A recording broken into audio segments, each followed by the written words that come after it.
je m'appelle Marielle. Mais depuis 5 ans, mon nom n'avait aucune importance entre ces murs froids où je vivais. Pour eux, je n'étais qu'une mariée importée. Au cœur de la France, à Neuilly-sur-Seine, l'une des banlieues les plus riches de Paris, dans cette somptueuse demeure en pierre qui, vue de l'extérieur, ressemble à un conte de fées. Je n'étais pas une princesse, mais une servante étouffée par des gants de velours. La première règle qu'on m'a apprise était une bonne belle-fille et silencieuse. Mon mari Laurent, ma belle-mère Madame Geneviève et ma belle-sœur Isabelle, qui avaient la lampe bien pendue. Ils parlaient, j'écoutais.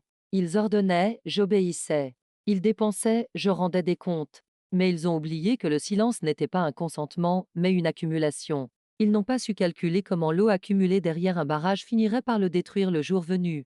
Aujourd'hui, le nom de cette maison est inscrit sur sa porte, Maison Mère Marielle. Mais avant d'en arriver là, nous devons revenir à cette nuit où ils ont essayé de me jeter devant cette porte comme un sac poubelle. À ce maudit dîner où tout a basculé. Avant de commencer mon histoire, si vous aimez les histoires vraies où les opprimés se soulèvent, où l'arrogance est anéantie et où la justice est rendue dans toute sa froideur, assurez-vous d'être abonné à la chaîne. Car vous ne voudrez pas manquer la satisfaction que vous ressentirez à la fin de cette histoire. Tout a commencé lors du dîner organisé pour les 70 ans de Madame Geneviève. Ce soir-là, le salon de la maison était impeccable, comme d'habitude. Les lustres en cristal, les chandeliers en argent et les amis aristocratiques dont la famille de Laurent était si fière. Je faisais des allers-retours entre la cuisine et le salon, essayant de combler les lacunes du traiteur. Je portais une robe démodée et de couleur pâle que Laurent m'avait forcé à enfiler en me disant de ne pas trop attirer l'attention.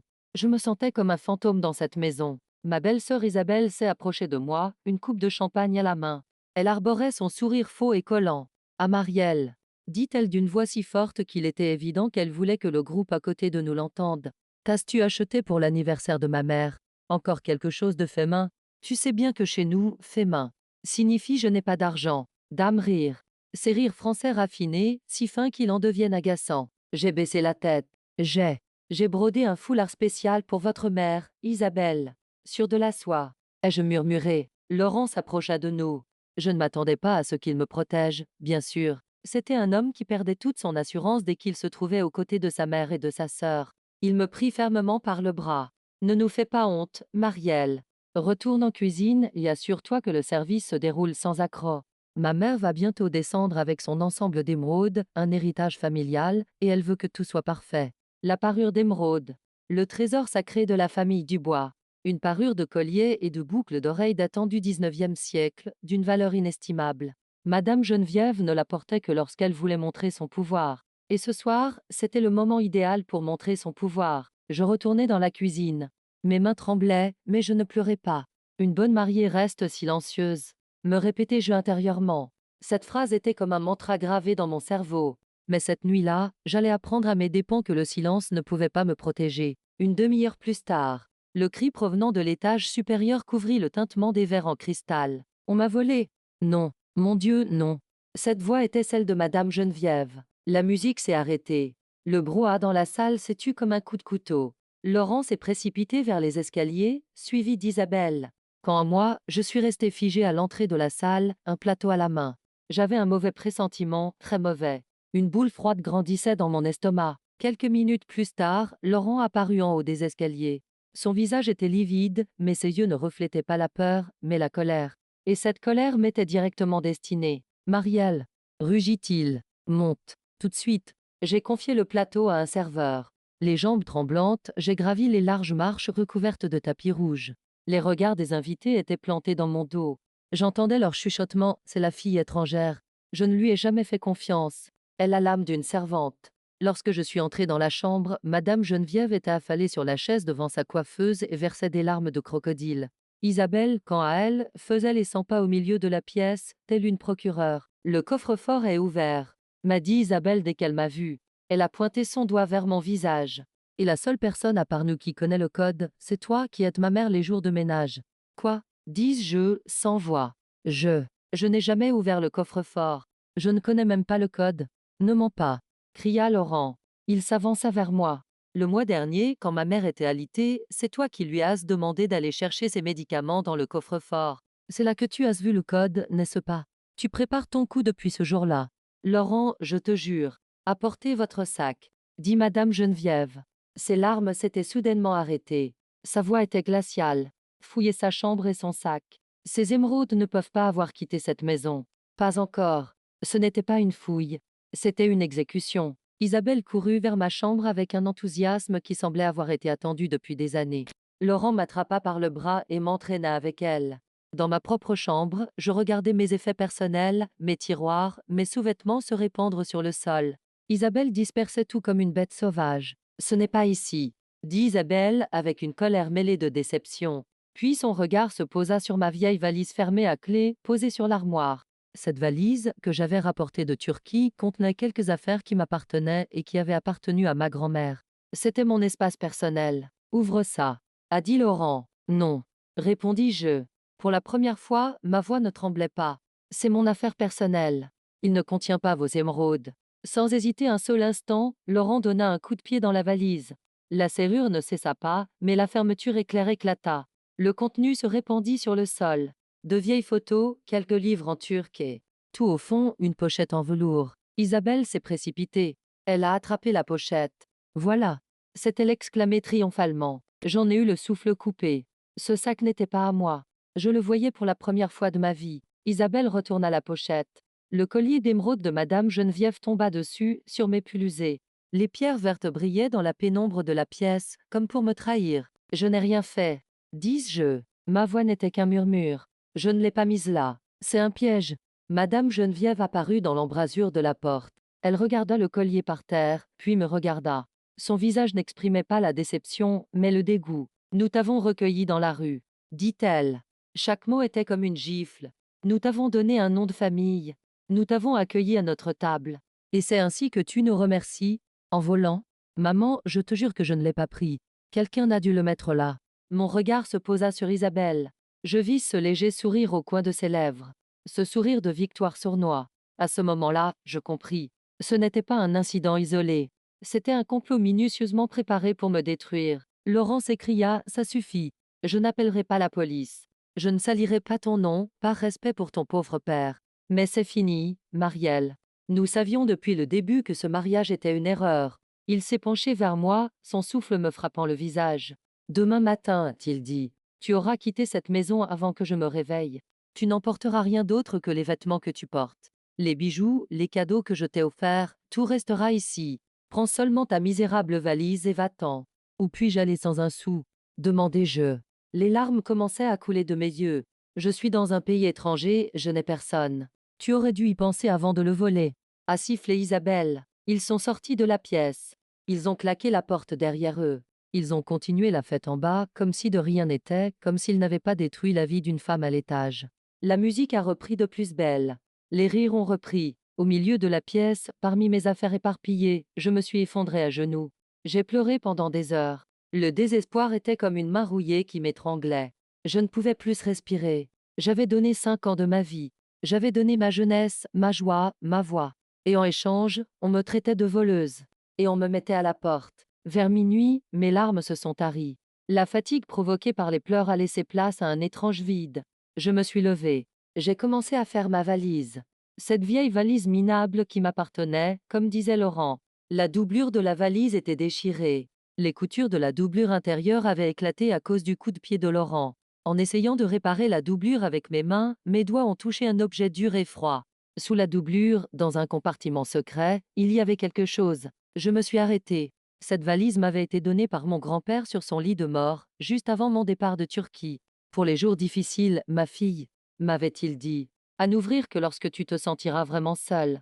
À l'époque, je n'avais pas compris ce qu'il voulait dire. Je pensais que mon mariage m'apporterait le bonheur. Je pensais que mon grand-père avait perdu la tête. Avec mes mains tremblantes, j'ai complètement déchiré la doublure. Là, caché au fond de la valise, se trouvait une vieille boîte métallique plate. Un petit mot y était collé. C'était l'écriture de mon grand-père, ton véritable héritage, c'est ton courage.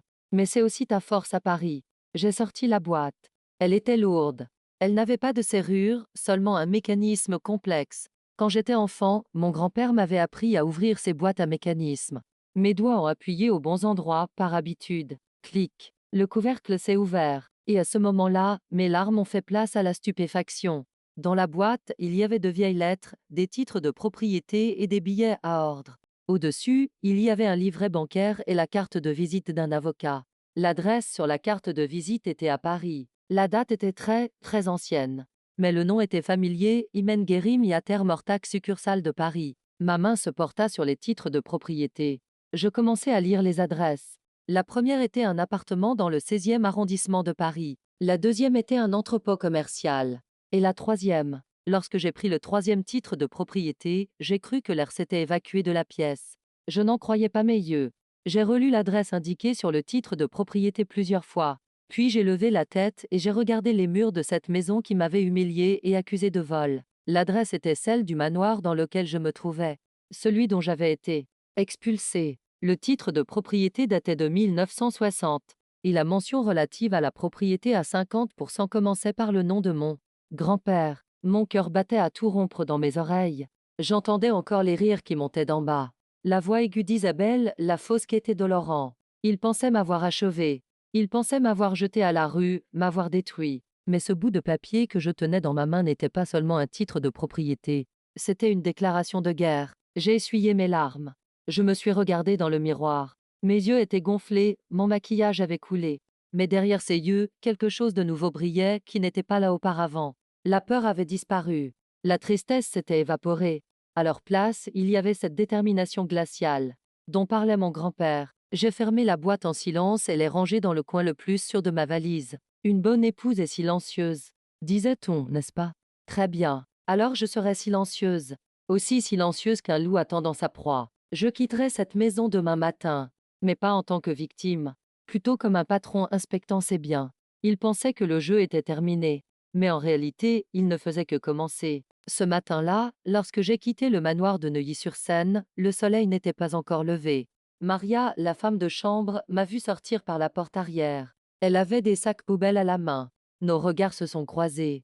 Depuis des années, j'étais la seule à lui dire s'il vous plaît, et à la traiter comme un être humain. J'ai vu la douleur dans ses yeux.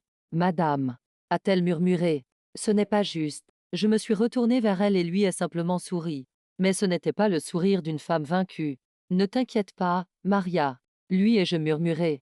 Je repasserai bientôt cette porte. Mais cette fois, ce ne sera pas par la porte de derrière. Avec ma valise déchirée à la main et un manteau bon marché sur le dos, je me suis dirigée vers le coin de la rue.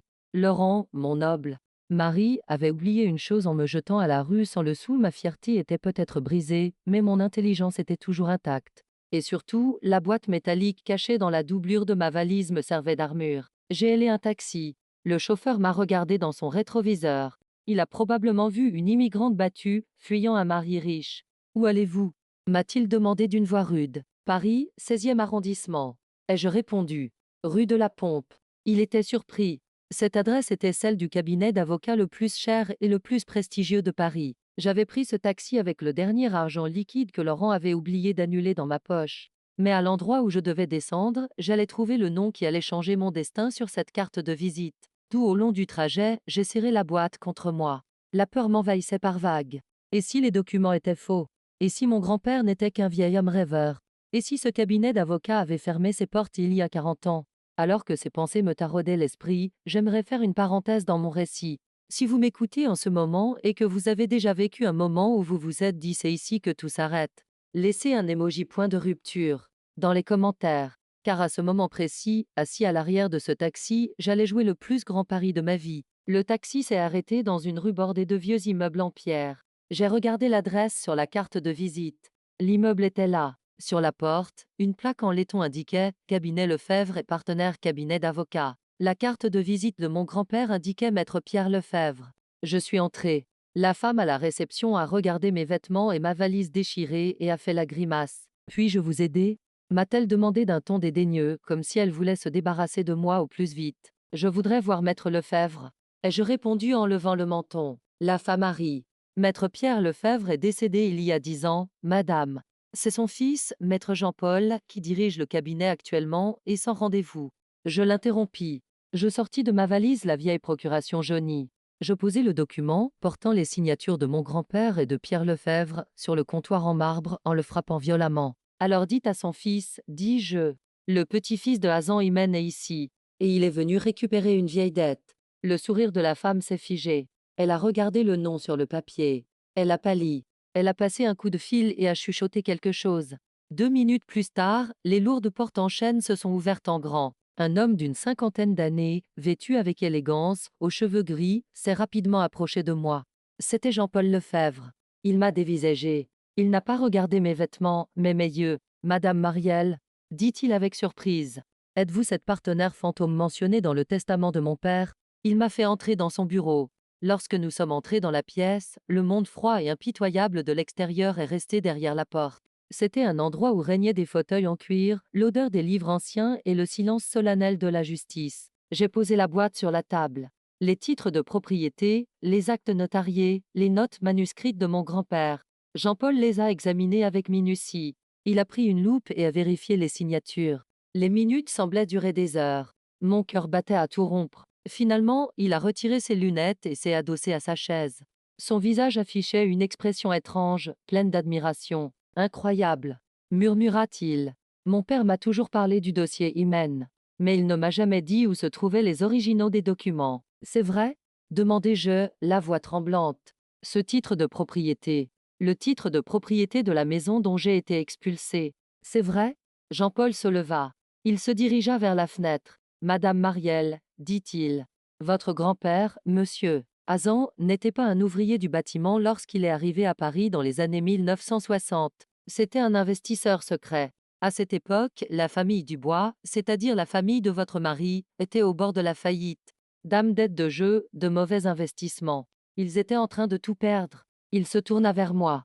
Votre grand-père les a sauvés. Il a remboursé leurs dettes. Mais en échange, il n'a pas reçu d'argent liquide. Il a fait un choix judicieux en devenant copropriétaire de leurs biens immobiliers, en particulier du manoir de Neuilly. Mais il a posé une condition, ce partenariat restera secret jusqu'à ce que je le souhaite. Je le garderai comme une assurance pour protéger ma famille. J'avais les larmes aux yeux. Mon grand-père, ce vieil homme silencieux qui cultivait des tomates dans son jardin, était en fait un maître d'échecs au cœur de Paris. Alors, dis-je, la moitié de cette maison m'appartient. Non, répondit Jean-Paul. Il sourit. Il sortit un autre dossier de la table. Légalement, si l'on tient compte des intérêts et des droits d'usage considérés comme des loyers, que la famille Dubois n'a pas payé depuis 40 ans, et selon la clause spéciale de votre grand-père, si l'on ajoute les pénalités qui s'appliquent en cas de comportement humiliant de la famille à votre égard, il se pencha vers moi. Madame, ce n'est pas 50% de la maison.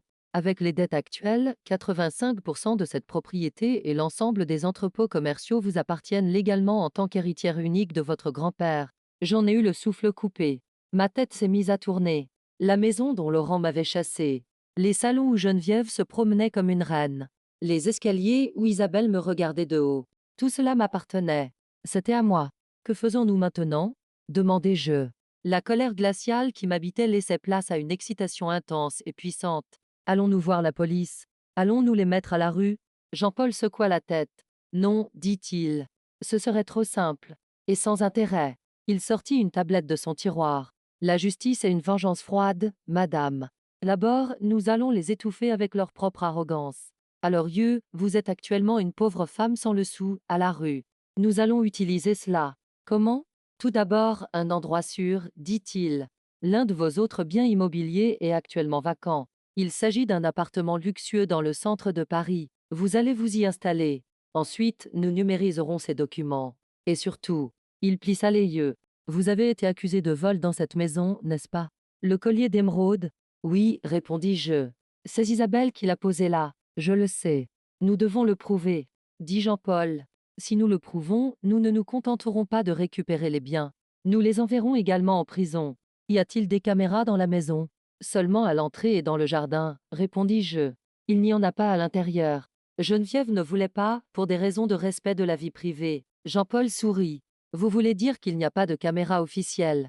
Mais il y a un détail intéressant dans les notes de mon père. Lorsque votre grand-père, monsieur Hazan, est devenu copropriétaire de cette maison, il a pris certaines mesures spéciales pour la sécurité du bâtiment lors de l'installation du système mural. C'est un ancien système analogique. S'il fonctionne encore. À ce moment-là, j'ai eu un éclair de lucidité. Quand j'étais enfant, mon grand-père m'avait dit un jour « Les murs ont des oreilles, ma fille, mais les miens ont aussi des yeux ». À l'époque, j'avais pensé qu'il plaisantait. Comment allons-nous savoir si ça marche? Ai-je demandé. Je ne peux pas entrer dans la maison. Dès qu'ils me verront, ils appelleront la police. Jean-Paul a sorti une carte noire mad de sa boîte à cartes de visite. Il n'y avait qu'un nom et un numéro dessus, Antoine Archives numériques et sécurité. Nous allons appeler Antoine, avait-il dit. Et vous enverrez quelqu'un à cette maison, non pas en tant que Marielle, mais en tant que propriétaire légal, pour une inspection immobilière. Bien sûr, ils ne le sauront pas. Je me suis calée dans mon fauteuil. Le matin, j'avais été jetée dehors comme un déchet. Avant midi, j'étais en train d'élaborer avec l'un des avocats les plus puissants de Paris un plan pour détruire la famille qui m'avait écrasée. Jean-Paul m'a offert un café. J'ai pris la tasse dans ma main. Mes mains ne tremblaient plus. Êtes-vous prête, madame? M'a-t-il demandé. Ce processus sera difficile. Il sera émotionnel. Ils vous supplieront. Laurent voudra même revenir. Laurent. J'ai pensé au visage de ce pauvre homme. Je suis prête. Ai-je répondu. Je suis prête à récupérer non seulement ma maison, mais aussi mon honneur. À ce moment-là, mon téléphone a sonné. J'ai regardé l'écran. C'était Laurent qui m'appelait. Jean-Paul m'a dit à voix basse, répondez. Mais ne laissez rien paraître. Laissez-les croire qu'ils ont gagné. Je pris l'appel. Laurent avait l'air joyeux, on entendait des rires en arrière-plan. La fête battait son plein. Marielle, dit-il. J'espère que tu as trouvé une auberge bon marché. Ma mère me demande de te prévenir si tu essaies de vendre ce collier, elle veut prévenir la police immédiatement. Je voulais juste te prévenir. Ne fais pas de bêtises. Je fixai Jean-Paul du regard. Jean-Paul souriait. Je pris une profonde inspiration. Je fis trembler ma voix et adopter un ton larmoyant. Ne t'inquiète pas, Laurent, dis-je. Je cherche juste un endroit où dormir. Je ne vous ferai aucun mal. Très bien, dit Laurent. Bravo, c'est bien que tu saches où est ta place. Et il raccrocha. Je posai le téléphone sur la table. Je sais où est ma place. Me dis-je. Ma place, c'est à la tête de cette table, Laurent. Et je ne bougerai pas d'ici tant que tu ne te seras pas levé. La vengeance est parfois un plat qui se mange froid. Parfois, c'est une combinaison jaune et malodorante que l'on enfile par-dessus ses vêtements. Antoine, dont Jean-Paul m'avait parlé, n'était pas, comme je m'y attendais, un expert en cyber en costume cravate. C'était un génie d'une vingtaine d'années, aux cheveux ébouriffés, qui vivait dans un garage rempli de ferraille électronique dans le 11e arrondissement de Paris. Il était le petit-fils de l'artisan qui avait installé le système mural de mon grand-père. Ses yeux brillaient lorsqu'il m'a montré les schémas de mon grand-père. Votre grand-père n'était pas paranoïaque, madame, m'a-t-il dit en soudant une vieille carte de circuit imprimée. C'était un visionnaire. Les câbles en cuivre qu'il a installés dans les murs de cette maison dans les années 1960 ne servaient pas uniquement à l'électricité. Il s'agissait d'un réseau d'écoute primitif mais indétectable qui transmettait les vibrations sonores. Les scanners modernes ne peuvent pas détecter ce système car il n'émet pas de signal numérique. Il est entièrement analogique. Et les enregistrements? Demandai-je. Y a-t-il des images? Antoine a souri. Pas d'images. Mais le son. Le son dit tout. Et si nous pouvons atteindre le bon endroit, c'est-à-dire le boîtier de distribution principal, nous pouvons obtenir l'enregistrement cyclique des dernières 48 heures. Le système s'écrit en continu. Le plan était simple, mais risqué. Nous devions entrer dans la maison. Et tout de suite, car les enregistrements étaient sur le point d'être effacés. Le lendemain matin, à 9 heures, nous nous sommes arrêtés devant le manoir de Neuilly-sur-Seine avec une camionnette blanche portant l'inscription « Mairie de Paris lutte antiparasitaire obligatoire ». Je portais une combinaison jaune qui me cachait entièrement le corps, un masque à gaz sur le visage et une casquette sur la tête. Quand je me suis regardée dans le miroir, je ne me suis pas reconnue. Marielle avait disparu. À sa place, il y avait une ouvrière anonyme, sans visage. « Tu es prête ?» m'a demandé Antoine, tout en mettant son masque. Plus que jamais, ai-je répondu. Ma voix était étouffée sous le masque. Nous avons frappé à la porte. Comme je m'y attendais, ce n'est pas Maria, la domestique, qui nous a ouvert, mais Isabelle. Maria était probablement partie faire les courses. Isabelle est apparue à la porte, vêtue d'une robe de chambre, une tasse de café à la main. En nous voyant, elle a grimacé. « C'est quoi ce bruit ?» a-t-elle grondé. « Qui êtes-vous » Antoine lui tendit le faux document municipal. « Bonjour madame. Il s'agit d'un ordre de désinsectisation d'urgence pour une espèce de termite agressive détectée dans le quartier. Nous devons accéder au sous-sol et au mur extérieur. C'est une obligation légale. » Isabelle a regardé le document avec dégoût. Elle ne l'a même pas lu. Elle a simplement affiché son arrogance habituelle. « Incroyable !» a-t-elle murmuré. À l'aube. « Dépêchez-vous, et ne marchez pas sur les tapis. » Nous sommes entrés dans ma propre maison en tant qu'étrangère, en tant que désinsectiseuse. Mon cœur battait si fort qu'il semblait vouloir sortir de ma poitrine. Je respirais l'odeur du couloir, une odeur de lavande et de vieux vernis à meubles. Hier, j'avais été chassée d'ici en pleurant. Aujourd'hui, j'étais venue chercher l'arme qui allait les exterminer. Isabelle est retournée dans le salon, elle parlait à quelqu'un au téléphone. Elle nous ignorait complètement. À ses yeux, nous n'étions pas des êtres humains, mais seulement des ouvriers, qui ne devaient pas salir la maison. Cette arrogance était notre plus grand avantage. On descend à la cave, dit Antoine à voix haute. Isabelle agita la main comme pour dire débrouillez-vous. Nous sommes descendus au sous-sol. C'était une cave à vin et un débarras pour les vieux objets. Antoine s'est empressé de démonter le panneau en bois derrière les étagères à vin. La carte de mon grand-père était exacte. Derrière le panneau se trouvait une boîte métallique rouillée, recouverte de toiles d'araignée. C'est ici que se trouve le cœur, murmura Antoine. Il sortit des tranches d'appareil de son sac. Il connecta les câbles à la boîte. Je numérise le système. Nous allons copier les dernières 48 heures. Pris pour qu'ils aient parlé dans cette pièce pendant ce laps de temps. Pendant qu'Antoine travaillait, j'écoutais les bruits de pas qui montaient de l'étage. Les talons d'Isabelle. Je savais que le salon était juste au-dessus de nous. Antoine mit ses écouteurs. Il appuya sur quelques boutons. Son visage devint grave. Puis il me tendit un écouteur. Écoute, m'a-t-il dit. J'ai mis l'écouteur. Le son était grésillant mais clair. C'était un enregistrement de la nuit dernière. La voix d'Isabelle. Oui, maman, c'était génial. Tu as vu la tête de cet idiot. Quand j'ai donné un coup de pied dans sa valise, il a failli se faire pipi dessus. Je portais ma main à ma bouche. C'était leur conversation juste après les faits. On entendait la voix de Madame Geneviève. Personne ne t'a vu mettre le collier dans ton sac, Isabelle. Pas la femme de chambre, par exemple. Isabelle rit. Ce rire diabolique. Non, maman. Tout le monde était dans le jardin à ce moment-là. Marielle travaillait comme une esclave dans la cuisine. J'ai pris le collier, je suis montée dans sa chambre, j'ai déchiré la doublure de cette horrible valise et je l'ai mis dedans. C'était tellement facile. Même Laurent y a cru. Dame, larmes ont commencé à couler de mes yeux. Mais ce n'étaient pas des larmes de tristesse. C'étaient des larmes de victoire. Ils avaient avoué. De leur propre bouche, ils avaient raconté tout le plan. Tu l'as enregistré? Ai-je demandé à Antoine. Chaque seconde, a répondu Antoine en clignant des yeux. Et il y a plus. Il y a aussi un appel téléphonique avec la maîtresse de Laurent, à propos du partage des biens après le divorce. Il dit: je ne lui donnerai pas un centime, le contrat de mariage était faux, mais elle ne le sait pas. Mon sang se glaça. Le contrat de mariage. Était-il faux? Ce bout de papier qui m'avait fait peur pendant des années en me disant que je n'avais aucun droit. N'était-il qu'un bluff? À ce moment-là, la porte du sous-sol s'est ouverte bruyamment. Et qu'est-ce que vous faites là depuis toutes ces heures? C'était la voix de Laurent. Antoine a rapidement débranché les câbles. Il a jeté l'appareil dans son sac. J'ai pris la pompe à insecticide que j'avais dans les mains et j'ai commencé à pulvériser au hasard sur le sol et le long des murs. Laurent descendit les escaliers. Il portait sa tenue de travail, il était probablement passé chez lui pour sa pause déjeuner. Il nous regarda avec suspicion. Surtout moi. Pouvait-il voir mes yeux derrière mon masque? Nous cherchons des termites dans les murs, monsieur, dit Antoine d'une voix calme. Elles se sont installées très profondément. Elles rongent les fondations du bâtiment. Laurent s'est approché de moi. Il n'y avait qu'un demi-mètre entre nous. J'avais peur qu'il sente mon odeur. À ce moment-là, le temps s'est arrêté. Vous, dit Laurent. Il me regardait. Votre cou. Je retins mon souffle. Allait-il me reconnaître? Ton cou n'atteint pas ces étagères, dit-il avec mépris. Dégage d'ici. Il se pencha vers le casier à vin et prit une bouteille.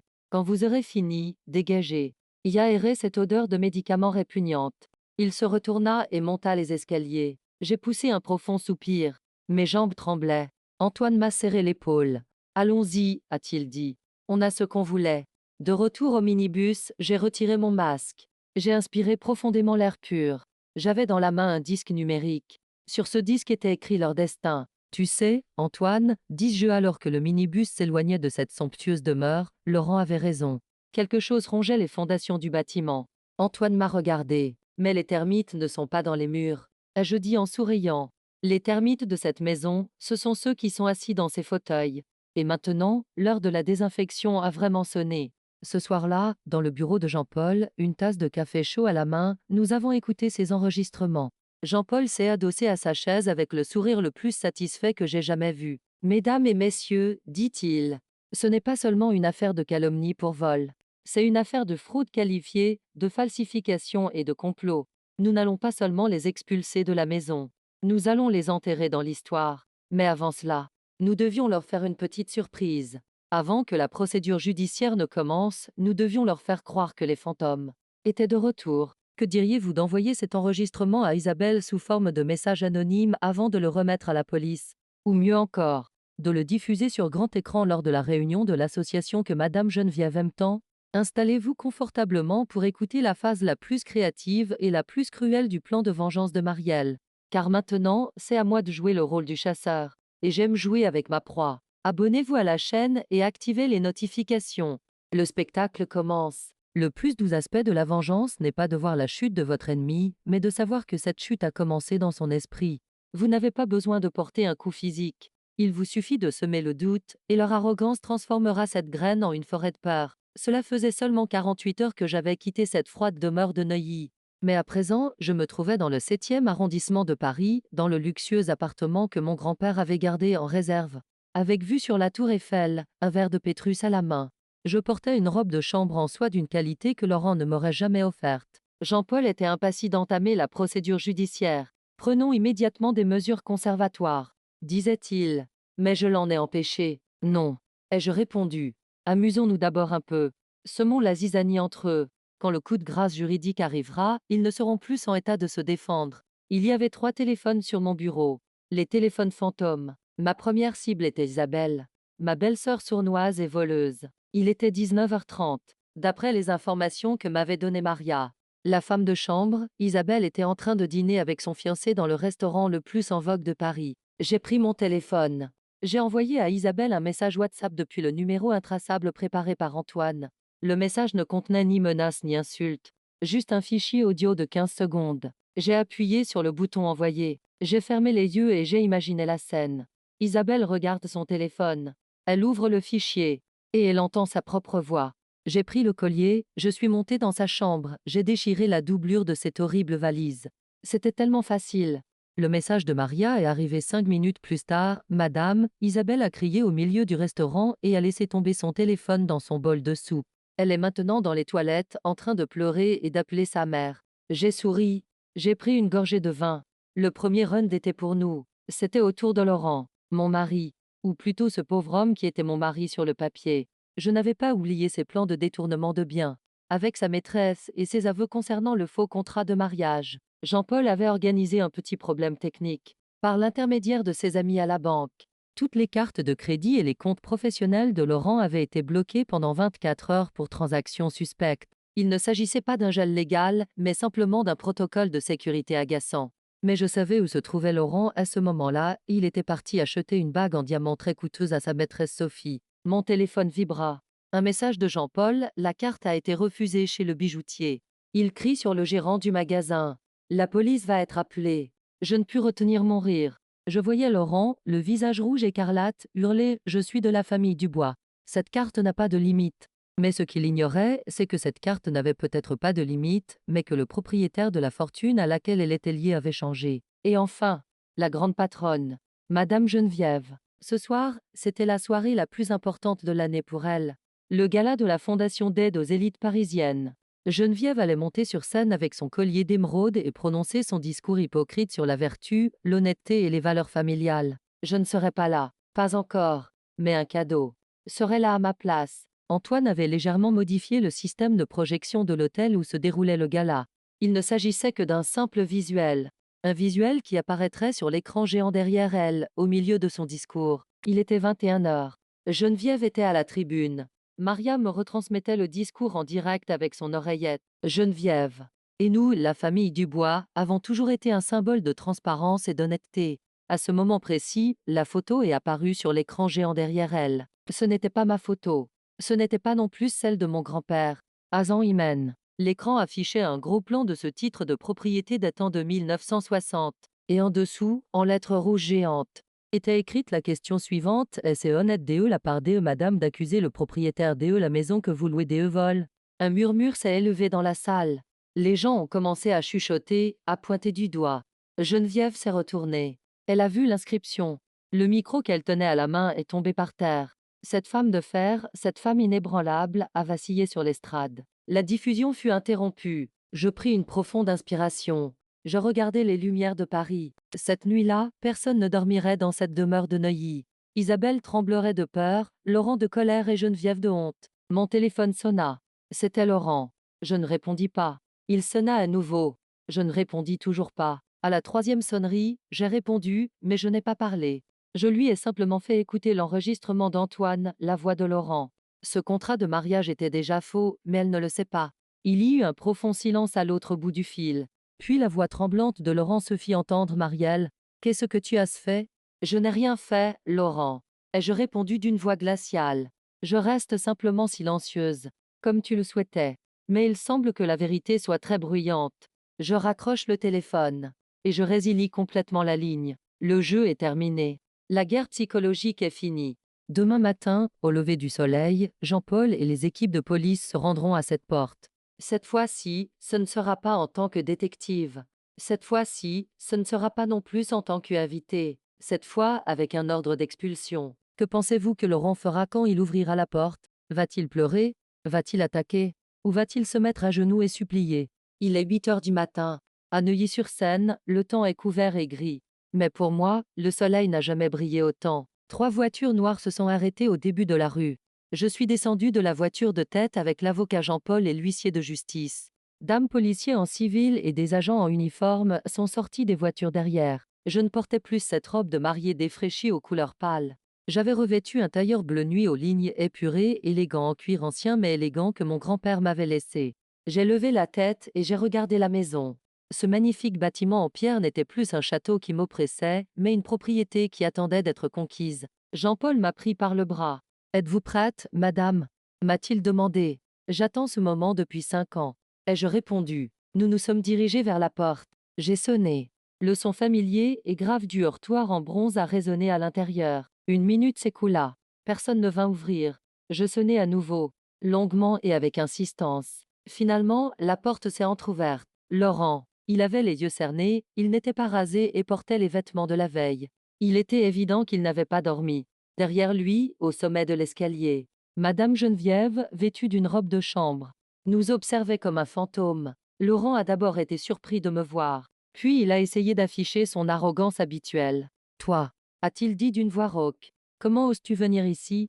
Après les canulars téléphoniques de la nuit dernière, j'allais appeler la police, mais son regard se posa sur les policiers et l'huissier derrière moi.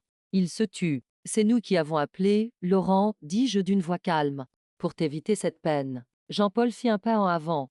Il tendit à Laurent le dossier épais et scellé qu'il tenait à la main. Monsieur Dubois, je suis l'avocat de Madame Marielle Imen. Voici la décision numéro 489 du tribunal de grande instance de Paris. Et voici l'ordre du procureur ordonnant l'expulsion immédiate de la propriété. Laurent n'a même pas regardé le dossier. Il l'a repoussé d'un geste de la main. Quelle expulsion? Ne soyez pas ridicule. C'est la maison de ma famille. Elle appartient à la famille Dubois depuis des siècles. Plus maintenant. Ai-je répondu. Je n'ai pas élevé la voix, mais mes mots étaient si clairs qu'ils sont restés suspendus dans l'air froid. Le titre de propriété prouvant que les 85% de parts acquises par mon grand-père Azan Imen en 1960 pour sauver ton père de la faillite et ton droit à l'héritage, auquel tu crois tant, m'ont été transférés en échange des dettes. Laurent vacilla. C'est impossible. Mon père ne m'en a jamais parlé. Parce que ton père savait que tu allais dépenser cet héritage au jeu ou pour une maîtresse. Intervint Jean-Paul. Et ce n'est pas tout, monsieur. Le chef de la police s'avança. Laurent Dubois et Isabelle Dubois. Vous êtes recherchés pour escroquerie aggravée, destruction de preuves et diffamation. À ce moment-là, un cri retentit à l'intérieur. Isabelle. Elle descendit les escaliers en courant. Mensonges? Ce ne sont que des mensonges. Cette femme est une voleuse. Elle a volé mon collier. Jean-Paul sortit une tablette de son sac. Il ouvrit l'enregistrement audio familier. J'ai pris le collier, je suis monté dans sa chambre, j'ai déchiré la doublure de son horrible valise. C'était tellement facile. La voix d'Isabelle résonna dans le hall d'entrée de sa maison. Son visage devint livide. Cet enregistrement audio, dit le chef de la police, ainsi que les autres enregistrements provenant du système de sécurité analogique de la maison ont suffi à convaincre le procureur, mademoiselle. Ne faites pas d'histoire, s'il vous plaît. Lorsque les policiers ont pris Isabelle par les bras, la princesse arrogante s'est soudainement transformée en une petite fille effrayée. Maman, maman, fais quelque chose. Il nous emmène, cria-t-elle. Je tournai les yeux vers Madame Geneviève. Elle se tenait en haut de l'escalier. Elle était effondrée. Après le scandale de la nuit dernière, la descente de police de ce matin avait détruit sa précieuse réputation. Elle descendit les marches lentement, comme si chaque pas la vieillissait. Elle s'arrêta devant moi. Comment peux-tu nous faire ça? Murmura-t-elle. Nous étions ta famille. J'ai ri. Un rire amer et bref. Ma famille? Ai-je dit. Vous étiez mes gardiens, madame. Et je suis désormais libérée. La vraie question est que ferez-vous de vos fourrures dans votre cellule de prison?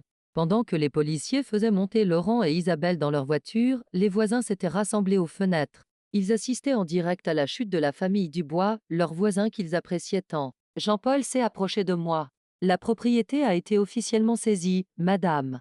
Vous avez les clés. Nous allons immédiatement changer la serrure. Laurent m'a regardé une dernière fois avant de monter dans le véhicule. Il n'y avait plus de colère dans ses yeux, seulement une pure stupéfaction et de la peur. Marielle, a-t-il dit. Où allons-nous aller? Nous n'avons pas un sou. Je lui ai rappelé ce qu'il m'avait dit la nuit où il m'avait mise à la porte. Tu aurais dû y penser quand tu planifiais ton cambriolage, Laurent. Fais tes valises. Ah pardon, tu n'auras pas besoin de valises au commissariat. Les voitures s'éloignèrent. Les sirènes se turent. Silence. Seul le bruit du vent et les sanglots de Maria se faisaient entendre. Maria était debout dans l'embrasure de la porte de la cuisine et pleurait. Mais de joie. Je suis entrée dans la maison. J'ai fermé la porte derrière moi. Le grand salon froid était désormais vide. Leur énergie, leur méchanceté avaient disparu. J'ai enlevé mes chaussures. J'ai marché pieds nus sur ces tapis coûteux. Je me suis placée devant l'immense miroir du salon. Je me suis regardée. J'étais fatiguée, mais j'étais libre. Cet endroit est à toi maintenant, me suis-je dit. C'est désormais la maison de Marielle.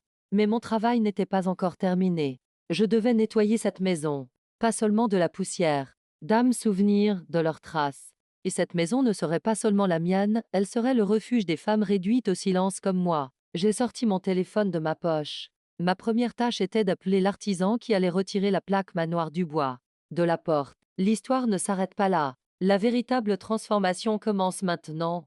Les méchants ont été punis, oui. Mais que va faire Marielle de ce pouvoir? Comment va-t-elle transformer l'intérieur de cette maison? Et que dit la lettre choquante envoyée par Laurent depuis la prison? Ce ne sont pas les meubles qui font d'une maison un foyer. Ce sont les souvenirs imprégnés dans ses murs. Et cette maison empestait la trahison, l'arrogance et les larmes comme une moisissure centenaire. C'est pourquoi il ne suffisait pas de changer les meubles. Il fallait abattre les murs. Une semaine s'était écoulée depuis que Laurent et sa famille avaient été emmenés dans des voitures de police. La rue calme de Neuilly-sur-Seine résonnait désormais de ma symphonie, le bruit des travaux. J'étais dans le salon. Je portais une combinaison de travail et tenais un marteau dans ma main. En face de moi se trouvait le paravent en bois sculpté que Madame Geneviève aimait tant, qui séparait la salle à manger du salon. Ce mur était la frontière qui m'emprisonnait dans la cuisine. Frappez, madame, cria le contremaître. Je levai le marteau. De toutes mes forces, avec toute la colère accumulée pendant 5 ans, je le fis s'abattre. Boum! Le bois craqua. Je frappai encore, et encore. Lorsque le mur s'écroula, alors que je toussais dans le nuage de poussière qui envahissait la pièce, je sentis pour la première fois que je respirais. La lumière du soleil pénétrait dans des endroits où elle n'avait jamais atteint auparavant. Jetez tout, ai-je dit aux ouvriers. Ces rideaux de velours, ces tableaux lugubres, ces tapis anciens, tout. Cette maison n'est plus un musée. Cette maison va enfin respirer. Dans l'après-midi, Jean-Paul est arrivé. Son visage était sérieux comme d'habitude, mais cette fois-ci, il ne tenait pas un dossier juridique dans ses mains, mais une enveloppe jaune. De la prison de Fleury-Mérogis, m'a-t-il dit en me tendant l'enveloppe. De Laurent Dubois. Je posai le rouleau de peinture que je tenais à la main. Je m'essuyai les mains. Je pris l'enveloppe. L'écriture manuscrite était familière, mais tremblante. Je suis sorti dans le jardin. Ce jardin parfait, rempli de roses, dont ils étaient si fiers. Je me suis assis sur un banc et j'ai ouvert l'enveloppe. La lettre était couverte de traces de larmes, typique de Laurent. Mais au fur et à mesure que je lisais, la compassion fit place à la nausée. Chère Marielle, ma chère épouse, je sais que tu es en colère contre moi. Tu as raison, je suis un homme faible. J'étais sous l'influence de ma mère et d'Isabelle. Elles m'ont poussé à le faire. C'est Isabelle qui a planifié ce collier, je te jure que je voulais seulement te protéger. J'ai roulé des yeux. Il mentait encore. Mais la suite de la lettre m'a glacé le sang. Mais j'ai une proposition à te faire, Marielle. Si tu retires ta plainte et que tu me fais sortir d'ici, je te révélerai le plus grand secret de ma mère. Tu te souviens des actions que ton grand-père nous a léguées. Pendant des années, ma mère a encaissé les dividendes de ces actions à l'aide de fausses signatures. Cet argent n'est pas dans cette maison. Ils sont à Zurich, dans un compte secret à l'insu de tout, au nom de Geneviève D. J'ai le code. Sauve-moi et je te donnerai cet argent. Oublie ma mère et Isabelle. Nous pouvons prendre un nouveau départ. Cet argent suffira pour nous deux. Je froissai le papier. Incroyable, murmurai-je. Il vend sa propre mère. Et il pense encore pouvoir négocier avec moi. Cet homme n'était pas seulement un lâche, c'était aussi un traître. Sa mère l'avait élevé comme un prince et, à la première difficulté, il l'a jeté en pâture aux loups. Jean-Paul s'approcha de moi. Qu'est-ce qu'il écrit? Je lui tendis la lettre. Vérifie les comptes à Zurich, Jean-Paul. Il semble que l'héritage de mon grand-père soit plus important que nous le pensions. Et Laurent? Il a signé son arrêt de mort avec cette confession. Et l'offre? Demanda Jean-Paul. Il a été refusé. Répondis-je d'un ton catégorique. Nous prendrons cet argent, mais pas pour sauver Laurent. Nous l'utiliserons pour servir la cause de cette maison. À ce moment-là, un bruit à la porte attira notre attention.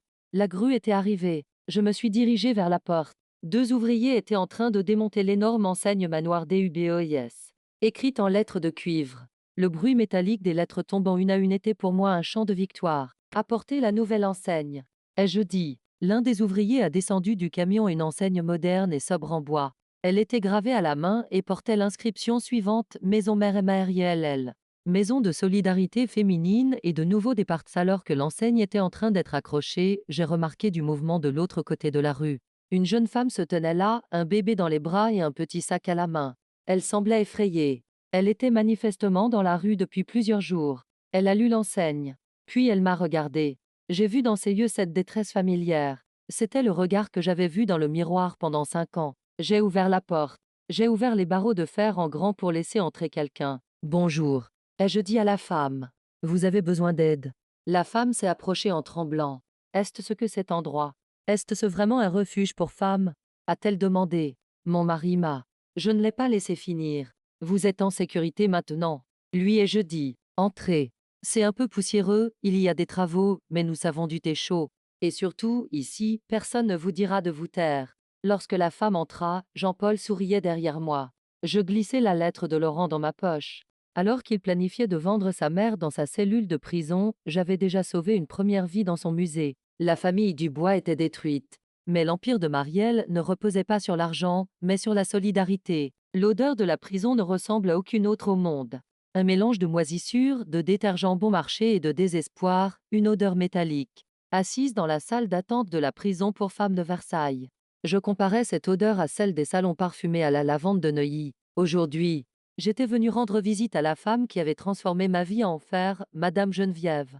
Mais pas pour demander pardon ou pardonner. J'étais venu lui montrer la trahison de sa propre famille. Le gardien a crié: Le visiteur est arrivé. Elle apparut derrière la vitre. J'eus du mal à la reconnaître. Ses cheveux toujours bien coiffés étaient gras et ternes, son maquillage impeccable avait disparu.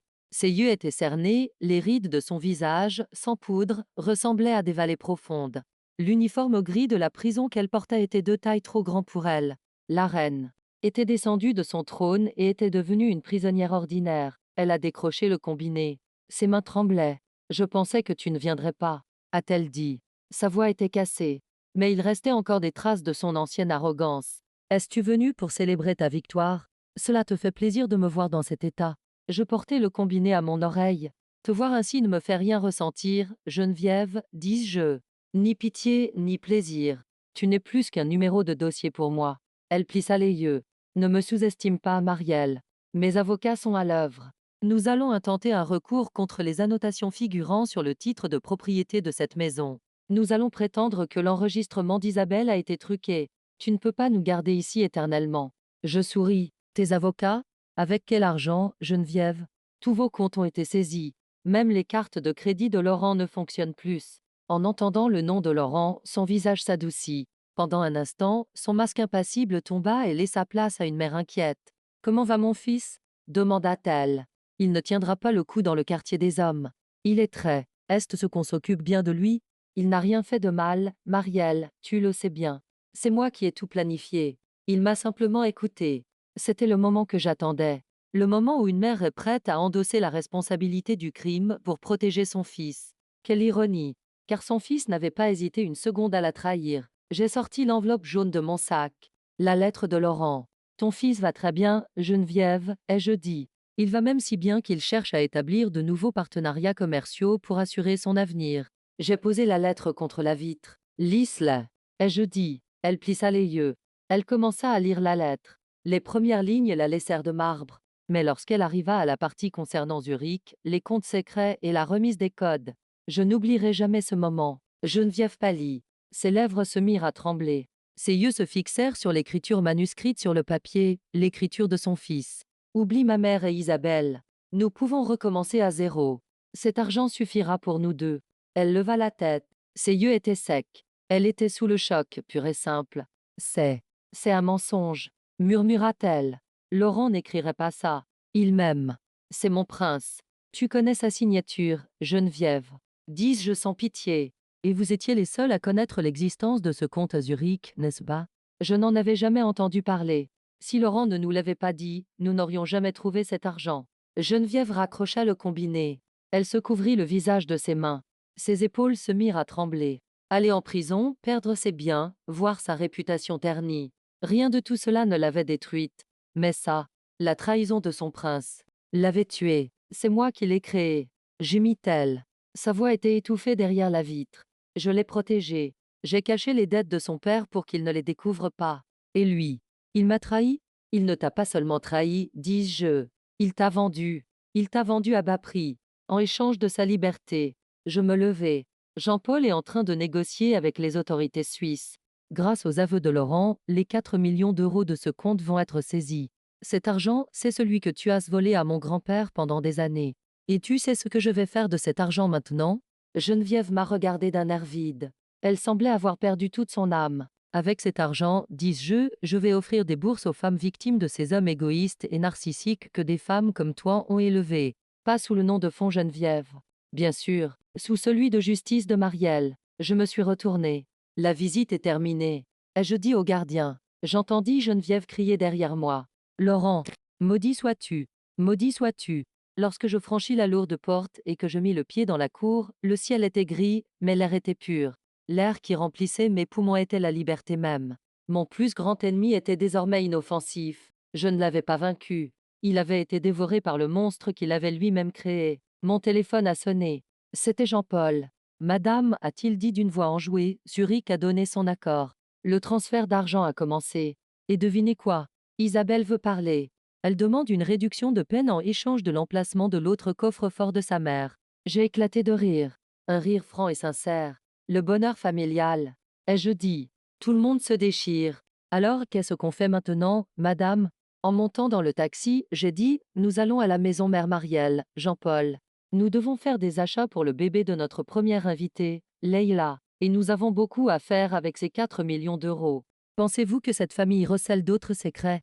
Et Marielle utilisera-t-elle cette immense fortune uniquement pour aider les autres, ou bien achèvera-t-elle l'empire immobilier que son grand-père a laissé inachevé à Paris? Quand l'âme d'une maison change, sa voix change aussi. Autrefois, on n'entendait que des chuchotements et des ordres dans le manoir du bois. Mais aujourd'hui, on y entendait le bruit des perceuses, les plaisanteries des ouvriers et surtout les rires du bébé de Leïla, notre première invitée. La rénovation de la maison mère Marielle battait son plein. Les 4 millions d'euros venus de Zurich ne réparaient pas seulement ce bâtiment, mais aussi les espoirs. Nous avions transformé le salon en un grand espace de vie commun. À la place des fauteuils anciens que Geneviève ne laissait personne toucher, il y avait désormais des coussins confortables et colorés et une aire de jeu pour le bébé de Leïla. Mais à Neuilly-sur-Seine, surtout dans une rue aussi noble, le changement ne pouvait rester impuni. Alors que je buvais mon café du matin dans le jardin, sous les magnolias que nous venions de planter, il y eut du mouvement à la porte. 3 femmes élégamment vêtues et un homme en uniforme officiel apparurent. Je reconnus la femme qui marchait en tête, Madame Clotilde, la meilleure amie de Geneviève dans le groupe du thé de l'après-midi, et la plus grande commère du quartier. J'ai ouvert la porte. J'avais sur le visage ce sourire serein qui les rendait folles. Bonjour Madame Clotilde, ai-je dit. Vous venez rendre visite à Geneviève. Malheureusement, elle a changé d'adresse. Vous devrez entrer prison de Versailles. Dans votre GPS. Le visage de Clotilde s'est figé. Elle a désigné le fonctionnaire à ses côtés. Arrête de plaisanter, Marielle. Ce monsieur est du service d'urbanisme de la mairie. Il y a une plainte contre vous. Ah bon? Dis-je en croisant les bras sur ma poitrine. Quelle plainte? Le fonctionnaire s'éclaircit la gorge. Madame, nous sommes dans une zone résidentielle. Vous ne pouvez pas exploiter ici une entreprise commerciale. Un refuge. Les habitants du quartier s'inquiètent de la baisse de la valeur de leurs biens immobiliers et de la sécurité. Nous sommes obligés de mettre fin à votre activité et de mettre le bâtiment sous scellé. Clotilde sourit comme si elle avait remporté une victoire. C'est un quartier chic, ma chère. Nous ne voulons pas de vos femmes de la rue ici. Allez jouer les bienfaitrices dans les banlieues. Je pris une profonde inspiration. Je jetai un regard à Jean-Paul. Il s'était approché de moi, un épais dossier à la main. Monsieur, dit Jean-Paul au fonctionnaire, vous n'avez pas bien fait vos devoirs. Lorsque ce bâtiment a été racheté par Azan Hymen en 1960, il a été enregistré au cadastre comme établissement à usage mixte et social. Son grand-père l'avait fait enregistrer non seulement comme une maison, mais aussi comme un centre pour sa future fondation. Voici les documents. Le fonctionnaire consulta le dossier. Il fut surpris. Il recula d'un pas. Je me suis tourné vers Clotilde. Je me suis approché d'un pas. Et vous, Madame Clotilde, ai-je murmuré. Vous parlez de la valeur de votre propriété, mais nous savons que la véranda et la piscine que vous avez fait construire dans votre jardin ne figurent pas dans les registres municipaux. Antoine a comparé les images satellites et les registres fonciers hier soir. Les yeux de Clotilde s'écarquillèrent. Si vous essayez de mettre cette maison sous scellé, et je poursuivis, je divulguerai demain matin à la presse la carte de toutes les constructions illégales de Neuilly. Et croyez-moi, vos amis élitistes vous mettront en pièces à cause de la perte de valeur de leur maison. Clotilde vacilla. Elle pâlit. Elle siffla à ses amis, on s'en va. Elle entraîna le fonctionnaire derrière elle et s'éloigna en claquant des talons. Jean-Paul et moi nous sommes regardés et avons ri. Azan 2D, dit Jean-Paul en regardant le ciel. Cet homme a vu ce qui allait se passer 50 ans plus tard. Cette journée s'est déroulée dans l'ivresse de la victoire.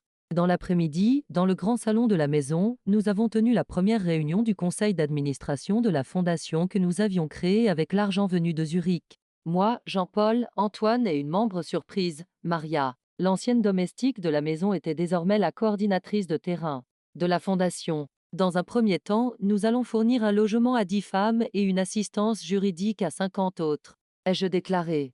Et chaque centime de l'argent du compte secret de Laurent sera consacré à leur éducation. Tout allait pour le mieux. Trop bien même. Et la vie m'avait appris que lorsque tout est trop calme, la tempête approche, au milieu de la nuit, alors que tout le monde dormait. J'étais de nouveau devant cette grande baie vitrée à regarder Paris. Mon téléphone a vibré. Numéro inconnu. J'ai décroché. Allô? Au bout du fil, ce n'était pas une voix rauque et mécanique, mais une voix masculine très claire, avec un accent. Madame Dubois. Pardon, Madame Hymen. Qui êtes-vous? Je suis un agent de recouvrement, Madame. Monsieur. Laurent Ascertaine. Détenant officiel. Comme il est actuellement l'invité de l'État, nous ne pouvons pas le joindre. Mais nous avons entendu dire que vous aviez hérité de la totalité de sa succession. Mon cœur s'est mis à battre plus fort. Cette voix ne ressemblait ni à celle d'un policier ni à celle d'un avocat. C'était la voix du monde souterrain. Je n'ai rien à voir avec les dettes de mon mari. Ai-je répondu sèchement. Nous sommes légalement divorcés. L'homme a ri. Un rire froid et inquiétant. Dans notre monde, les papiers du divorce ne comptent pas, madame. Nous suivons la trace de l'argent. Et l'argent est actuellement entre vos mains. Il est dans cette maison. Les 4 millions qui viennent de Zurich. C'est exactement ce que nous allons récupérer. Quelle coïncidence, n'est-ce pas? Mon sang se glaça. Comment connaissait-il l'existence de l'argent à Zurich? Vous avez 24 heures, madame, dit l'homme. Soit vous transférez l'argent, soit nous détruisons la maison que vous venez de repeindre avec vos charmants invités à l'intérieur. Nos méthodes de construction ne ressemblent pas à celles de vos artisans. Le téléphone s'est éteint. Je posai le téléphone sur la table, les mains tremblantes. Je regardais dans le jardin. Sous le réverbère, une voiture noire aux vitres teintées était garée. Le moteur tournait. Il me surveillait. J'avais vaincu la famille Dubois. J'avais vaincu leurs voisins élitistes. J'avais fait pencher la loi en ma faveur. Mais maintenant, j'avais en face de moi un ennemi pour lequel la loi ne s'appliquait pas, un ennemi pour lequel seule la force brute et le sang comptaient. Et cette fois, je n'avais pas seulement peur pour moi, mais aussi pour Leila et son bébé qui dormait à l'intérieur. Devais-je appeler Jean-Paul? Ou la police? Mais si la police venait, le nom de la fondation serait associé à un règlement de compte mafieux. Et elle fermerait. Il le savait. J'ai pris une profonde inspiration. J'ai rouvert la boîte de mon grand-père. J'ai regardé la dernière chose qui restait à l'intérieur, cette vieille clé rouillée au fond. Il n'y avait pas d'adresse dessus. Juste un numéro 19B. Peut-être que mon grand-père s'était préparé non seulement pour des batailles juridiques, mais aussi pour ce genre de bataille. Vous voulez la guerre, dis-je en chuchotant, en regardant la voiture noire. Très bien. Mais je vous préviens, je ne suis plus l'ancienne Marielle. Et cette maison est plus solide que vous ne le pensez. Cette menace est-elle réelle? Marielle va-t-elle se plier à la mafia ou trouver une nouvelle issue grâce à la mystérieuse clé de son grand-père? Et quelle surprise la fonctionnalité surprise, ajoutée par Antoine au système de sécurité de la maison réserve-t-elle à ses invités indésirables? On dit que la peur paralyse l'esprit. Mais quand on a beaucoup à perdre, la peur ne vous paralyse pas, elle vous rend plus vif. Pendant que Leïla et son bébé dormaient à l'étage, dans la chambre sécurisée, je regardais la clé rouillée posée sur la table, au milieu du salon 19B. Jean-Paul examinait la clé à la loupe. Il était 4 heures du matin. Il restait 20 heures avant l'expiration du délai donné par cet homme à l'allure mafieuse. Je connais cette clé, dit Jean-Paul, la voix tremblante d'excitation. Ce n'est pas une clé de coffre-fort standard, madame. Elle appartient à un dépôt privé appelé le Sanctuaire, situé dans les anciennes caves souterraines de Paris. Seules les familles très anciennes et très influentes y ont accès. Même l'État a du mal à y entrer. Aux premières lueurs de l'aube, nous avons laissé Antoine monter la garde à la maison et sommes partis avec Jean-Paul. Nous sommes descendus dans le sous-sol d'un immeuble discret du 1er arrondissement de Paris. En voyant la procuration de mon grand-père et la clé, le gardien nous a ouvert sans un mot une lourde porte en acier. Le coffre-fort numéro 19B se trouvait dans un coin poussiéreux. J'ai ouvert la boîte. Il n'y avait ni argent ni bijoux à l'intérieur. Seul un petit carnet rouge relié en cuir en sortait. Je l'ai ouvert. Les pages étaient remplies de noms, de dates et de chiffres écrits à la main. Mais ce n'étaient pas des dettes, c'étaient des bonnes actions. Les années 1960, les années 1970, les noms des leaders du milieu parisien de l'époque. Et à côté de chaque nom, une note « Vie sauvée », cachée de la police, sauvé de la faillite. Et sur la dernière page, un nom a attiré mon attention. Victor le Boucher. 1982. Son fils a été sauvé. En échange, immunité éternelle. J'ai regardé Jean-Paul. Victor le Boucher. Ce nom, oui, a dit Jean-Paul en déglutissant. C'est le fondateur du gang de collecteurs qui t'a appelé hier soir. Le père de l'actuel chef. Mon grand-père n'était pas seulement un investisseur. Il était l'élément stabilisateur de cette ville. Et ce carnet était ma police d'assurance. Quand nous sommes rentrés à la maison, la nuit tombait. La voiture noire était toujours au bout de la rue. Et cette fois, elle n'était pas seule.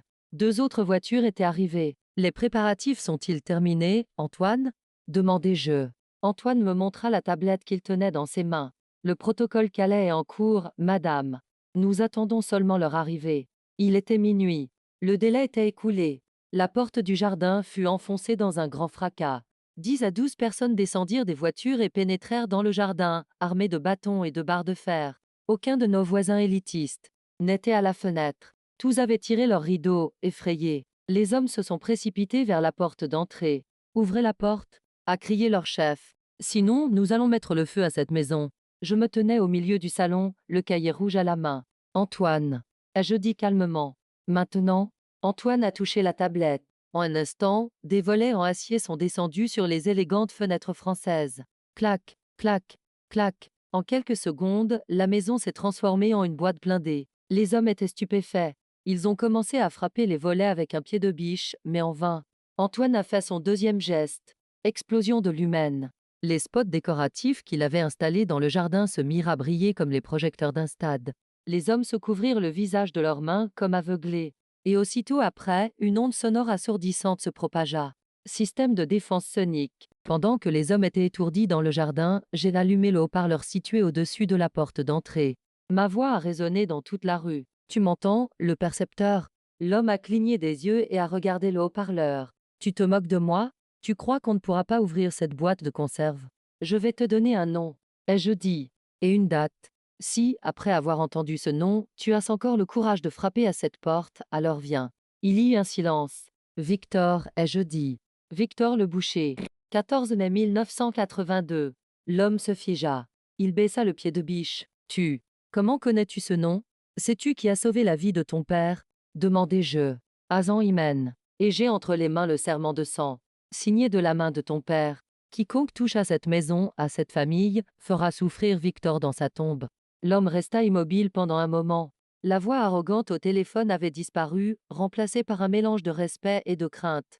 Dans le monde souterrain, le serment de sang et les vieilles amitiés étaient sacrés. Il leva la main. Il fit signe à ses hommes. « Nous nous retirons, » dit-il. Puis il regarda la caméra. « Nous ne savions pas que vous étiez la petite fille de Hazan Baba. Nous vous présentons nos excuses, madame. La dette est effacée, et cette maison est désormais sous notre protection. » Ils montèrent dans leur voiture, et comme ils étaient venus, ils disparurent dans l'obscurité de la nuit. Antoine et moi nous sommes regardés et avons poussé un profond soupir. « Incroyable, » a dit Antoine. Mon grand-père avait raison. Il disait: les murs n'ont pas seulement des yeux, ils ont aussi une mémoire. Nous avons relevé les volets. Je suis sorti dans le jardin. Je me suis arrêté sous le magnolia. J'avais vaincu la mafia. J'avais vaincu mon mari et sa famille. J'avais vaincu mes voisins élitistes. Mais surtout, j'avais vaincu la fille timide et effacée qui était en moi. Alors que j'étais sur le point de rentrer, Maria est arrivée en courant vers moi. Elle tenait une tablette dans ses mains. Madame, a-t-elle dit à bout de souffle, vous devez voir ça. C'est aux informations. J'ai pris la tablette. C'était une dépêche de dernière minute. Le scandale de la famille Dubois prend de l'ampleur. Mort suspecte à l'infirmerie de la prison. Mes yeux se sont rivés à l'écran. L'article disait que Madame Geneviève avait été transportée à l'infirmerie de la prison après avoir subi une crise cardiaque, mais qu'elle n'avait pas pu être sauvée malgré les soins prodigués. Et un détail dans le bandeau défilant m'a glacé le sang. À côté du lit de Geneviève Dubois, une note inachevée adressée à son fils a été trouvée. Les reines ne meurent pas en exil, elles meurent sur leur trône. Geneviève était morte. Mais s'agissait-il vraiment d'une crise cardiaque? Ou était-ce le dernier geste tragique d'une femme qui avait perdu son honneur? Et comment cette mort allait-elle affecter Laurent? Nous arrivons à la fin de l'histoire. Alors que tout semble terminé, l'ombre de la mort va-t-elle s'abattre sur la maison mère Marielle? Ou bien cette mort signifie-t-elle la fin définitive du passé? Dans le grand final, vous assisterez au dernier discours de Marielle et à l'ouverture de la maison à pleine capacité. Préparez-vous à retenir vos larmes. On dit que chaque histoire a une fin, mais certaines fins sont en réalité un immense commencement. Les funérailles de Madame Geneviève ont eu lieu lors d'une de ces célèbres journées grises et pluvieuses de Paris. Je n'y suis pas allé. Jean-Paul a insisté, il serait bon que tu l'ailles, c'est une question de protocole. Mais j'ai refusé. Y aller aurait été lui rendre hommage. Je voulais lui témoigner mon respect en réparant les vies qu'elle avait détruites. Je l'ai regardé à la télévision. Laurent était venu, menotté, avec une autorisation spéciale. Les épaules voûtées, les cheveux blanchis. Dans ce cimetière où il se promenait autrefois en prince. Il jetait maintenant de la terre sur le cercueil de sa mère, en tant que prisonnier. Isabelle était à ses côtés, le visage défiguré, les yeux gonflés, seul. Aucun de ses amis élitistes n'était présent. Seulement des fonctionnaires et quelques journalistes curieux. J'ai éteint la télévision. Au revoir Geneviève. Ai-je dit à l'image qui s'éteignait à l'écran. Je ne peux pas te dire de reposer en paix, car la paix est quelque chose qui se mérite. Je me suis retournée et j'ai regardé le jardin par la fenêtre. La pluie avait cessé. Les nuages se dissipaient. Et dans le jardin, il n'y avait pas de noir, mais toutes les couleurs de l'arc-en-ciel. Aujourd'hui, c'était le jour de l'inauguration officielle de la maison Marielle. Devant la maison, c'était la fête. Il n'y avait pas que la presse, mais aussi les habitants du quartier. Même Madame Clotilde, qui nous avait dénoncés, était venue avec son plus beau chapeau et posait devant les caméras en disant « Nous avons toujours soutenu l'». De l'hypocrisie? Oui, mais je m'en fichais. Le pouvoir était là où se trouvaient les élites. Et le pouvoir était désormais entre nos mains. Je suis sorti sur le balcon. Le balcon en pierre d'où Geneviève saluait autrefois le peuple. Mais cette fois-ci, ce n'étaient pas ces sujets qui se trouvaient en bas, mais mes sœurs. J'ai pris le micro. Ma voix tremblait, mais ce n'était pas de peur, c'était d'excitation. Il y a 5 ans. Ai-je commencé? La foule s'est tue. Je suis entrée par cette porte, une épouse immigrée qui n'avait dans ses valises que la peur et la solitude. La première chose qu'on m'a apprise, c'est tais-toi. Même si tu souffres, tais-toi. Même si tu es humilié, tais-toi. Même si tu es victime d'injustice, tais-toi. Mes yeux se posèrent sur Maria, qui se tenait au premier rang de la foule, sur Leila, qui souriait avec son bébé dans les bras, et sur Antoine. Mais aujourd'hui, dis-je en élevant la voix, les murs de cette maison ne résonnent plus du silence, mais des cris. Cette maison n'est plus le château d'une famille. Cette maison est le château de toutes les femmes qui n'ont nulle part où se réfugier, dont on tente d'étouffer la voix, à qui on dit tu ne peux pas. Dames applaudissements ont éclaté. Ils étaient si forts que j'ai cru que les rues froides de Neuilly s'étaient réchauffées. Mon grand-père, Azan Hymen. Et je poursuivis, les larmes aux yeux. Quand il m'a légué cette maison, je pensais qu'il m'avait laissé un coffre rempli d'argent. Je me trompais. Il m'a légué le courage de trouver ma propre voie. Et je vous transmets cet héritage. Ce n'est pas ma maison. C'est votre maison. J'ai coupé le ruban. Lorsque ce ruban rouge est tombé au sol, mon ancienne vie a été coupée et jetée avec lui, après l'inauguration, alors que tout le monde faisait la fête dans le jardin. Je me suis retirée discrètement dans mon bureau. Cette pièce sombre où j'avais autrefois peur d'entrer avec Geneviève était désormais un bureau lumineux et moderne. Sur le bureau se trouvait une vieille photo en noir et blanc de mon grand-père. Et à côté, le cahier rouge. Je n'ai pas rangé le cahier dans le coffre-fort. J'ai décidé de l'exposer dans une boîte en verre sur le bureau. Pour ne pas oublier la puissance du passé, Jean-Paul apparut à la porte. Il tenait 2 coupes de champagne à la main. Nous avons réussi, madame, dit-il en souriant. Et j'ai une autre nouvelle. Nous avons reçu une offre de Marseille pour une succursale de la Fondation. Et une autre de Lyon. Nous sommes en pleine expansion. J'ai pris le verre. Ce n'est que le début, Jean-Paul. Nous n'arrêterons pas tant qu'il n'y aura pas une maison Marielle. Dans chaque ville de France. Je regardais par la fenêtre. Le soleil se couchait, mais ce n'était pas la fin. C'était le signe avant-coureur d'une nouvelle aube radieuse. Je n'avais plus peur. Je ne me taisais plus. Et surtout, je n'étais plus seule. Toi aussi. Toi qui regardes cette vidéo en ce moment, toi qui traverses peut-être la période la plus difficile de ta vie, toi qui te sens enfermé dans cette pièce du fond. Tu m'entends? Lève-toi. Essuie tes larmes. Et prépare ta valise. Mais pas pour fuir. Pour te battre. Parce que toi aussi, tu as en toi une force qui sommeille quelque part dans un coffre poussiéreux. Elle n'attend que vous la trouviez. Je m'appelle Marielle. Et voilà mon histoire. Mais la tienne ne fait que commencer. Merci de m'avoir accompagné dans cette aventure, de vous être parfois mis en colère, d'avoir célébré chaque victoire avec moi. Cette histoire est terminée, mais notre solidarité continue. Restez à l'écoute, à bientôt pour de nouvelles histoires. Au revoir.